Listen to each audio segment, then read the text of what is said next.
A very wet weather hitting much of the region tonight into the weekend. Good evening and thank you for choosing NBC5 News at 6. I'm Shellye Leggett. The National Weather Service is adding a new type of red flag warning on the West Coast. Thank you for joining us for Fox 26 First News at 10. I'm Shellye Leggett. Medford Police, OSP, and APD are all on scene of a large fire in the downtown Medford area. Medford Fire says on their Facebook page it is working a 3-alarm fuel fire right now. And this is a live look at the scene. Barnett and 13th Street are closed down and a building is fully engulfed. And we are hearing from crews on scene that the fire has spread to a nearby railroad track. And authorities say to avoid this area as crews work to get this fire under control. Stay with NBC5 for the latest information on this fire. Last week, we told you about an alleged wolf attack in Gold Hill.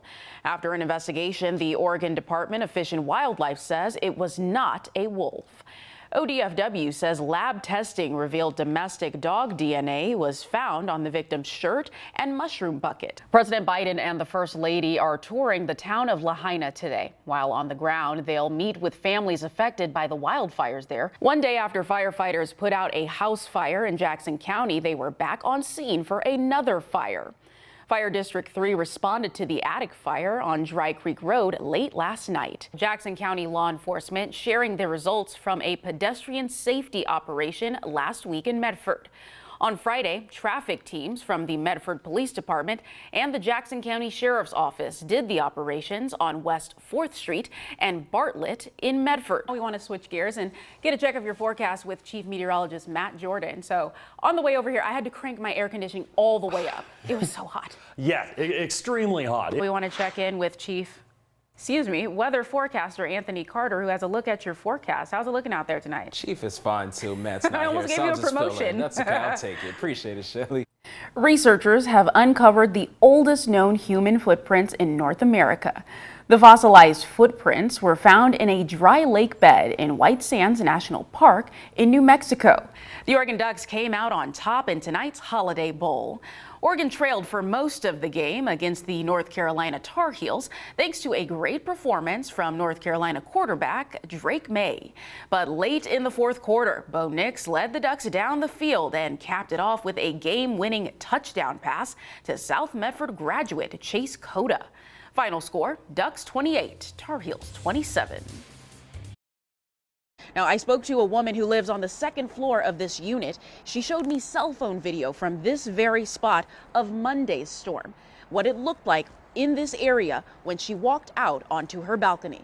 We've seen at least 3 city crew trucks driving up and down this area, Cottonwood and Osborne, and from what we've heard from people, this is nothing what it was last week. So they're thankful, but they're also very cautious of what could happen. A lot of the residents in this area say they have been in their homes for more than 10 years, but in just a matter of a few hours, all of their belongings were ruined. Now, they say that the water that was once this high may be gone now, but it left behind a physical mess to clean up as well as an emotional one. We've been here since lunchtime, and a lot of people have been coming up to the doors, but they are all met with this sign that says the restaurant is closed until further notice. The workday was cut short for employees here at Miguel's Cocina in Forest Ranch. That's because the County of San Diego Health and Human Services Agency is investigating 13 confirmed or probable cases of E. coli in people between the ages of 6 and 87. 7 of those cases were hospitalized. It's obviously concerning to hear something about this. Many San Diegans like Nick Berteau came to enjoy their lunch break, but were greeted with this. I'm headed here to Miguel's to get a fish taco. A sign saying closed until further notice. This is a very good place. We frequent this place often, a lot of myself and my co-workers. The CEO of the Brigantine Restaurants that owns and operates Miguel's says they decided to voluntarily close after several diners between October 6th and October 18th claimed they got sick after visiting their restaurant.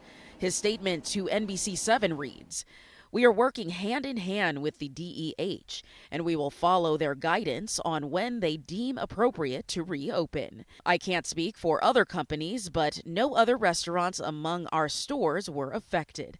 The safety and health of our guests is our #1 priority, and I hope for a full and speedy recovery for anyone affected.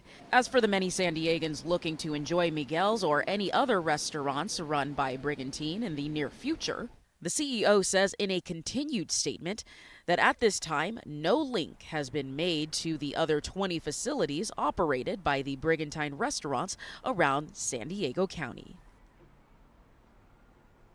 And as for a timeline for when the restaurant will be back open, Miguel says they are following the guidelines of the county for when they can reopen. Now, coming up in our 6 o'clock hour, I spoke to a physician who says you may have contracted E. coli and not even know it. Live in 4S Ranch, Shellye Leggett, NBC7. Got to work, showed up. It wasn't raining too hard yet. But around 5:30 is when it started to rain, and it was nonstop. Jay Lancaster has been with the Kroc Center for about a year, but has lived in San Diego for 30. Sammy Cerny has been in San Diego since 2009, but lifeguarding has been a part of her life for even longer. I've always expected to have to jump into the competition pool and maybe get someone there. On Monday, the Kroc Center's teamwork was on full display when an emergency arose. I had a session upstairs in the gym. By the time I came down, I heard over the radio that somebody needed help. Jay says it started as someone's car was stalled in the water, but not even 3 minutes later, the situation turned into a full-on water rescue. When I heard over the walkie someone might need help getting out of their car, Jay responded. This is video from the Salvation Army showing water over the windows of a white truck and its driver standing on the roof. Jay says he immediately jumped into action. I ran back over to grab some shorts. I said I'm going to just go out there and I'm going to grab them. I wanted to see what he needed that for. Like, that's lifeguard gear. Other team members joined in, bringing rope and flotation devices. If it could happen anywhere, happening outside the Kroc, any type of event like that's the best place it can happen. Jay anchored the rope as Sammy made her way through the floodwaters to the stranded driver. There were sticks and trash and different things that were going by in that area. In fact, in the first part of our rescue, which is not seen in the video, there was a trash can that came floating by us, and it actually hit Jay in the head, which he does not mention. She secured him, and they made their way back.